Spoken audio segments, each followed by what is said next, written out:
आचार्य महावीर कीर्ति महाराज के संदर्भ में काफी हुआ है। और विशेष रूप से तो आचार्य सुनील सागर जी महाराज ने दूसरा महावीर नाम से कृति लिखी है, उसमें पूरा का पूरा वर्णन आचार्य श्री ने दिया हुआ है। कुछ और अन्य ग्रंथों को साथ लेकर मैं अपने आलेख की प्रस्तुति करूंगा। अनंत सुख संपन्नम तेनात्मोपचारपि नमस्तस्यै पवित्राय चारित्राय पुनः पुनः। कहते हैं उस पवित्र चारित्र को बारंबार प्रणाम है जिसके प्रसाद से यह आत्मा शीघ्र ही अनंत सुख का अधीश्वर बनता है।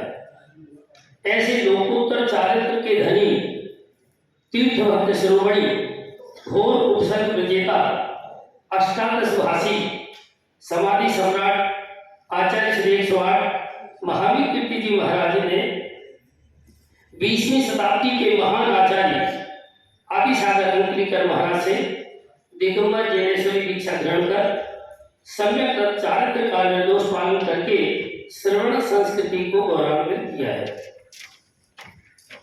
पूज्य श्री का जन्म आप सब जानते ही हैं कि सुहाग नगरी, उसको सौभाग्य नगरी बना दिया है।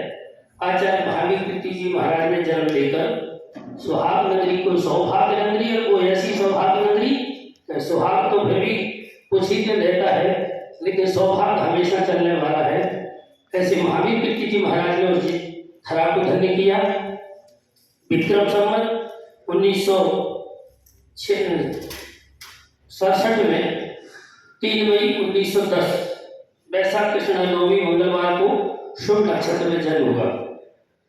सभी जानते हैं उनकी माँ का नाम दुर्गा देवी, पिता का नाम महेंद्र रतन लाल जी जैन था। आपने अपने पुत्र का नाम महेंद्र कुमार रखा।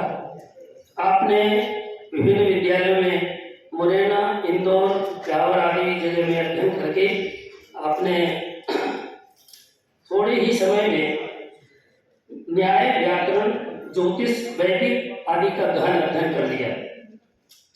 बालकाल से ही आपने संयमित जीवन जिया और कुछ छोटे से जीवन में ही उपवास आदि करना, अनशन आदि करना, आसन आदि करना, ये सब प्रारंभ में हुआ। और अष्टगुण गुणों का पालन उन्होंने अपने बालकाल में ही प्रारंभ किया। संयमित जीवन की ओर दृढ़ता से आगे बढ़े और इस विषय में जो दूसरा महावीर आचार्य कृति आचार्य सुनील सागर जी महाराज के द्वारा लिखित है, उसमें उदाहरण आया है। उदाहरण तो बहुत है लेकिन मैंने एक ज्यादा पूर्ति की उन्होंने लिखा है कि पंडित महेंद्र कुमार जी अपने बड़े भाई की शादी में गए। वहां पर अपेक्षित शुद्ध जल की व्यवस्था नहीं थी, इसलिए उन्होंने भोजन नहीं किया और बिना भोजन के ही रहे। और उसमें भी उनको किसी भी प्रकार की खेल खिलता उन्होंने नहीं की। छोटे से जीवन में ऐसे 20 वर्ष की अल्पायु में ही ये राजस्थान को भी सौभाग्य है। भले उत्तर प्रदेश में जन्म हुआ हो लेकिन सहीमा चरण उनका राजस्थान से प्रारंभ हुआ। वो उनका पीसाकर जो जिला अजमेर में ही है, वहां पर आपने चंद्र सागर जी महाराज से सप्तम प्रतिमा की व्रत लिए।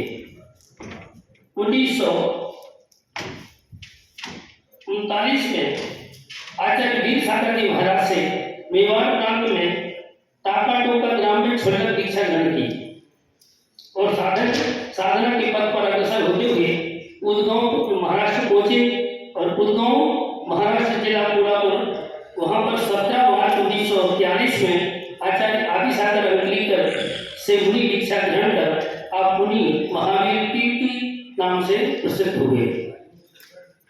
आचार्य आदि सागर महाराज को एक याद था कि महावीर की परंपरा चलेगी और महावीर की परंपरा चलती रहे, इसलिए ऐसे साधु का नाम ही महावीर रखने से उस नाम के अनुसार उनकी कीर्ति, भगवान महावीर की कीर्ति ध्वजा फहराती रहे।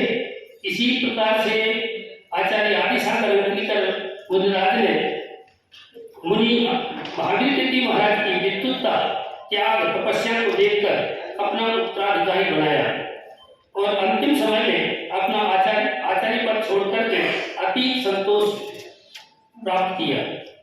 एक श्रवण सूर्य ग्रंथ है जिसका प्रकाशन हुआ है, उसको उल्लेख किया है। स्वाध्याय के बल से पूज्य श्री ने अपठित सभी ग्रंथों का स्वाध्याय किया, इसीलिए संस्कृत में अच्छी गति होने के कारण सभी ग्रंथों का ज्ञान सरलता से हो गया। इसलिए उनको चलता फिरता ज्ञानात्मक शब्दकोश भी कहा जाए तो कोई अतिशयोक्ति नहीं होगी। मौन प्रियता के संदर्भ में श्रवण सूर्य ग्रंथ में उल्लेख किया है कि वे ज्यादातर मौन रहते थे, 24 घंटे में 21 घंटे मौन रहते थे और